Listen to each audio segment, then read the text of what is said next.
ശ്രീകുമാർ. ഇവിടെ നമ്മൾ കണ്ടതാണ് മഹാരാഷ്ട്രയിൽ മുൻ മുഖ്യമന്ത്രി അശോക് ചവാന് തൊട്ടു പിന്നാലെയുള്ള കമൽനാഥിന്റെ മാറ്റം അത് ഏത് നിമിഷവും സംഭവിക്കാം. ഡൽഹിയിലുണ്ട് കമൽനാഥും മകനും. അങ്ങനെ മുൻ മുഖ്യമന്ത്രിമാരെ പോലും നിലനിർത്താനാകാത്ത പാർട്ടി എന്ന ഗതികേടിൽ വലയുന്ന കോൺഗ്രസിന് ഇന്ത്യ മുന്നണിക്ക് എന്തുറപ്പാണ് നൽകാനാവുക?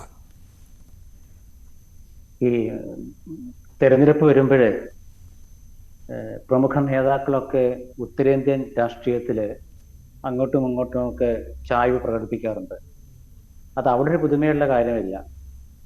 പക്ഷെ കേരളത്തിലെ നല്ല രാഷ്ട്രീയം കണ്ടവർക്ക് അതൊരു വലിയ ചർച്ചാ വിഷയമാണ്. ആ ഒരു അടിസ്ഥാനത്തിൽ ശ്രീ രാമേന്ദ്രൻ ചോദിച്ചതുപോലെ അശോക് റാവു ചവാൻ മുൻ മുഖ്യമന്ത്രി പോകുന്നു, മുൻ മുഖ്യമന്ത്രി മധ്യപ്രദേശത്തെ കമൽനാഥ് പോകുമെന്ന് വാർത്ത വരുന്നു, മനീഷ് തിവാരി പോകുമെന്ന് വാർത്ത വരുന്നു. ഇതൊക്കെ ശരിയാണ്, നിങ്ങൾ പറയുന്നതൊക്കെ ശരി തന്നെയാണ്. അധികാരത്തിലിരിക്കുന്ന ഒരു രാഷ്ട്രീയ കക്ഷി തങ്ങൾ വീണ്ടും അധികാരത്തിൽ വരും എന്ന് പലവിധ സംവിധാനത്തിലൂടെ വ്യാപക പ്രചാരണം നടത്തുമ്പോൾ അധികാര രാഷ്ട്രീയം ഇല്ലാതെ ജീവിക്കാൻ, രാഷ്ട്രീയ പ്രവർത്തനം കൊണ്ടു നടക്കാൻ കഴിയില്ല എന്ന് ചിന്തിക്കുന്ന ചില നേതാക്കൾ അവരുടെ രാഷ്ട്രീയ നിലപാട് മാറ്റാറുണ്ട്. അത് ഈ അടുത്ത ഒരു ചെറിയ ഉദാഹരണം പറഞ്ഞാൽ നിങ്ങൾക്ക് അതിന്റെ പൂർണ്ണത മനസ്സിലാക്കും. കർണാടക തെരഞ്ഞെടുപ്പില് BJPയുടെ മുൻ മുഖ്യമന്ത്രി ഷട്ടാർ അദ്ദേഹം പാർട്ടി വിട്ട് കോൺഗ്രസിലേക്ക് വന്നു. ഇപ്പൊ കോൺഗ്രസിൽ നിന്നും തിരിച്ചുപോയി. അപ്പൊ കോൺഗ്രസിലേക്ക് എന്തിനാണ് അന്ന് വന്നത് എന്ന് ചോദിച്ചാൽ കോൺഗ്രസ് അധികാരത്തിൽ കർണാടകത്തിൽ തിരിച്ചു വരും. അപ്പോൾ അദ്ദേഹം എന്തെങ്കിലുമൊക്കെ രാഷ്ട്രീയമായ സ്വപ്നങ്ങൾ കണ്ടു കാണും. പക്ഷെ ഇപ്പോൾ അദ്ദേഹത്തിന് മടുത്തു, അദ്ദേഹം തിരിച്ചു പോകുന്നു. ഞാനിതൊരു ചെറിയ ഈ അവസാനത്തെ ഉദാഹരണം പറയാൻ കാരണം ഇത് കോൺഗ്രസിൽ മാത്രമല്ല എന്ന് കാണിക്കാൻ വേണ്ടിയാണ്. ഇവിടെ മഹാരാഷ്ട്രയിൽ അശോക് ചവാൻ എന്തിനു പോയി എന്ന് നിങ്ങൾ പറയുമ്പോൾ നമ്മൾ പെട്ടെന്ന് രാഷ്ട്രീയം ചർച്ച ചെയ്യുന്നവർ BJPയോടുള്ള ആകർഷകത്വമല്ലേ, നരേന്ദ്രമോദിയുടെ വികസനം, നരേന്ദ്രമോദിയുടെ രാഷ്ട്രീയം എന്നൊക്കെ പറഞ്ഞു പോകും. പക്ഷേ അദ്ദേഹം ഒരു വലിയ കേസ് നേരിടുന്നുണ്ട്. അദ്ദേഹം ഒരു വലിയ അഴിമതി കേസ് നേരിടുന്ന ആളാണെന്ന് ഈ വാർത്തയ്ക്കൊപ്പം പുറത്തു വന്നു. അത് വളരെ ഒരു ചെറിയ വരി മാത്രമേ ഉള്ളൂ. ഈ ഒരു കേസും അദ്ദേഹം നേരിടുന്നുണ്ട്. ദേശീയ രാഷ്ട്രീയത്തിൽ BJP അവരുടെ തെരഞ്ഞെടുപ്പ് കാലം അടുക്കുമ്പോൾ അവരുടെ അന്വേഷണ സംവിധാനങ്ങളെ ഉപയോഗപ്പെടുത്തുന്നതിനെ കുറിച്ച് വ്യാപകമായ പരാതിയുണ്ട്. ആ പരാതി ഒരുപക്ഷെ അശോക് ചവാനിലും ബാധകമായേക്കാം. ഇപ്പൊ അസാം മുഖ്യമന്ത്രി ഹിമന്ത ബിശ്വ ശർമ്മ, അദ്ദേഹം കോൺഗ്രസ് നേതാവായിരുന്നു. അദ്ദേഹം അസാമിൽ BJP ചേർന്നപ്പോൾ അദ്ദേഹത്തിനെതിരെയുള്ള കേസ് പോയി. ഇങ്ങനെ ഒരുപാട് കാര്യങ്ങൾ നമ്മൾ സ്ഥിരം രാഷ്ട്രീയക്കാർ പറയാറുണ്ട്. അപ്പൊ ഇതൊക്കെ ഒരു ഘടകമാണ് അതിന്റെ. ഇപ്പൊ കമൽനാഥന്റെ രാഷ്ട്രീയം നമ്മൾ ഈ ന്യൂസ് 18ന്റെ ഈ ടേബിളിൽ തന്നെ ഞാൻ മുൻപ് പറഞ്ഞിട്ടുണ്ട്. മധ്യപ്രദേശത്തിൽ തിരഞ്ഞെടുപ്പ് തോറ്റപ്പോൾ എന്തുകൊണ്ടാണ് മധ്യപ്രദേശത്തെ കഴിഞ്ഞ ടേമില് ജയിച്ച കോൺഗ്രസ് എന്ന അട്ടിമറിയിലൂടെയാണ് BJP ചവാൻ അധികാരം പിടിച്ചെടുത്തത്. എന്തുകൊണ്ടാണ് ഇപ്പോൾ ഇങ്ങനെ ശ്രീ കമൽനാഥ് തോറ്റത് എന്ന് നിങ്ങൾ ചോദിച്ചപ്പോൾ ഞാൻ എന്നൊരു ഉത്തരം പറഞ്ഞിരുന്നു. കമൽനാഥിനെ പോലെയുള്ള മുതിർന്ന നേതാക്കളെ, പ്രത്യേകിച്ച് മധ്യപ്രദേശത്തെ കമൽനാഥ്, രാജസ്ഥാനിൽ ഗെലോട്ട്, ഈ രണ്ടുപേരെയും കോൺഗ്രസ് വിശ്വസിച്ചു. അവർ ജയിക്കും, ഭരണത്തിൽ തിരിച്ചു വരുമെന്ന് ഉറപ്പ് കൊടുത്തു.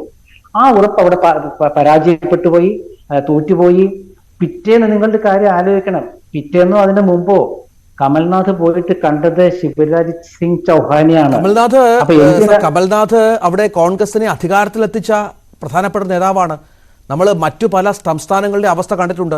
അങ്ങനെ കരുത്തരായ ആളുകളെ ഹൈക്കമാൻഡ് വിശ്വസിക്കാതിരിക്കുക, അവർക്ക് വേണ്ടത്ര പരിഗണന നൽകാതിരിക്കുക. അങ്ങനെ തമിഴ്നാട് അടക്കം എത്രയോ സംസ്ഥാനങ്ങളിൽ കോൺഗ്രസ് നിലംപരിശായി. ആകെ വേറുള്ള സംസ്ഥാനങ്ങളിൽ ചിലതായി മാറുന്നതിൽ ഒന്നാണ് മധ്യപ്രദേശും രാജസ്ഥാനും അടക്കം. അവിടുത്തെ പ്രമുഖനാണ് മാറുന്നത്. അത് ഈ താങ്കൾ പറഞ്ഞതുപോലെ കേവലം ഒരു അന്വേഷണത്തിന്റെ പേരിൽ മാത്രം എന്ന് പറഞ്ഞു തള്ളാനാവുന്ന ഒന്നാണോ എന്നാണ് പ്രധാനപ്പെട്ട ചോദ്യം. അല്ല, ഞാൻ അന്വേഷണത്തിന്റെ കാര്യം പറഞ്ഞത് മഹാരാഷ്ട്രയിലെ അശോക് ചവാന്റെ കാര്യമാണ്. മധ്യപ്രദേശിലെ കമൽനാഥിന്റെ വിഷയം എന്തായിരുന്നു? കാരണം കമൽനാഥ് ഇത്തവണ അധികാരത്തിൽ വരുമെന്ന് ഏതാണ്ട് ഉറപ്പിച്ചതല്ലാണ്. കഴിഞ്ഞ അദ്ദേഹം മുഖ്യമന്ത്രി ആയിരുന്നു. അധികാരം കിട്ടാത്തതിന്റെ കുറ്റം കോൺഗ്രസിന്റെ ഡൽഹി നേതൃത്വത്തിനല്ലല്ലോ. മധ്യപ്രദേശത്തിൽ അധികാരം കിട്ടുമെന്നും കമൽനാഥിന് പൂർണ്ണ സ്വാതന്ത്ര്യം കൊടുത്തു, സ്ഥാനാർത്ഥികളെ തീരുമാനിക്കാനടക്കം. നിങ്ങൾ ആലോചിച്ച് നോക്കൂ, ജ്യോതിരാദിത്യ സിന്ധ്യ കോൺഗ്രസ് വിട്ട ശേഷം അദ്ദേഹം BJP ചേർന്ന് കേന്ദ്രമന്ത്രിയായി. ഈ നിയമസഭാ തെരഞ്ഞെടുപ്പ് വന്നപ്പോൾ കോൺഗ്രസ് നേതൃത്വം കമൽനാഥിനോട് പറഞ്ഞത് ഗ്വാളിയോർ പ്രദേശം, ഗ്വാളിയോർ രാജമാത വിജയരാജ സിന്ധ്യയുടെ കുടുംബത്തിൽപ്പെട്ട ആളാണല്ലോ ജ്യോതി. അച്ഛൻ മാധവറാവു സിന്ധ്യ കോൺഗ്രസിന്റെ നേതാവും മന്ത്രിയുമായിരുന്നല്ലോ. ആ ഗ്വാളിയർ പ്രദേശത്ത് ജ്യോതിരാദിത്യ പോകുമ്പോൾ കോൺഗ്രസിൽ ക്ഷീണം സംഭവിക്കുമോ എന്ന് ചോദിച്ചപ്പോൾ അവിടെ കോൺഗ്രസിൽ ക്ഷീണം ഉണ്ടാകില്ല എന്ന് പറഞ്ഞ ഒരാളാണ്. അവിടെ കോൺഗ്രസ് വലിയ നേട്ടം കൊയ്യേണ്ടതാണ്, പക്ഷെ അവിടെ നേട്ടം കുറഞ്ഞുപോയി. നേട്ടം ഉണ്ടായില്ലെന്ന് പറയുന്നില്ല, പക്ഷെ ഗ്വാളിയോർ പ്രദേശം കോൺഗ്രസിന്റെ ശക്തമായ ശക്തി കേന്ദ്രമാണ്. അവിടെ കോൺഗ്രസ് പിന്നാക്കം പോയി. തോൽവിക്ക് ഒരു പ്രധാന കാരണം അതാണ്. ഒരു പ്രധാന കാരണം ഗ്വാളിയോർ ആണ്.